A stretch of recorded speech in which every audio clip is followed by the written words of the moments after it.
ساڵانە ڕێکخراوە مەدەنیەکان و وڵاتانی بیانی هاوکاری پزیشکی و دەرمان بۆ نەخۆشخانەکانی پارێزگای ئەڵەبجا دابین دەکەن.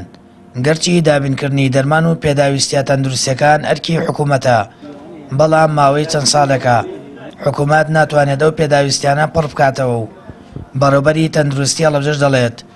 ئەگەر هاوکاری ڕێکخراوەکان نەبوایەت نەیان دەتوانی دەرمانی پێویست بۆ نەخۆشخانەکان دابین بکەن. ڕاستتر بم ڕاست و دروست لەگەڵ قسە بکەمەوەیە کە ئەگەر ڕێکخراو ناحکومیەکان نەبن لە سنووری بەڕێبەرایەتی تەندروستی هەڵەبجە ئێمە بەگران ئەتوانین پێداویستی بەرکەوتوانی چەکی مێویدانیشتوانی هەڵەبجە دابین بکەین و بڕی پارەی تەرخانکراو بۆ ئێمە کەمە، پێویستەکە زیاد بکرێت و ئینشەڵڵا لە بودجەی خەمڵێنراوی 2019 وەک پێمان ڕاگەاندوون ئەگەر بودجەیەکی زیاتر بۆ هەڵەبجە دابین بکەن بە حکمی نەخۆشیان، چونکە نەخۆشیان بەردەوامە و چارەسەری تەواویان بۆ نایەت، بەڵام پێویستیان بۆیە بە بەردەوامی دەرمانیان بۆ دابین بکرێت. وڵاتی کۆریای باشوور 110 جۆر دەرمان و پێداویستی پزیشکی گەیاندە کۆگای دەرمانی هەڵەبجە و بەشێکی زۆری ئەو دەرمانانەش پێداویستی ڕۆژانەی نەخۆشن و بەردەوام بەکاردێنرێن. بەرپرسانی تەندروستی شارەکەش ڕۆڵی ڕێکخراوەکان و وڵاتان بەرز دەنرخێنن لە بەرپێشچوونی کەرتی تەندروستی پارێزگاکەیان. لە ڕێگەی قۆنسڵگەری وڵاتی کۆریای باشوورەوە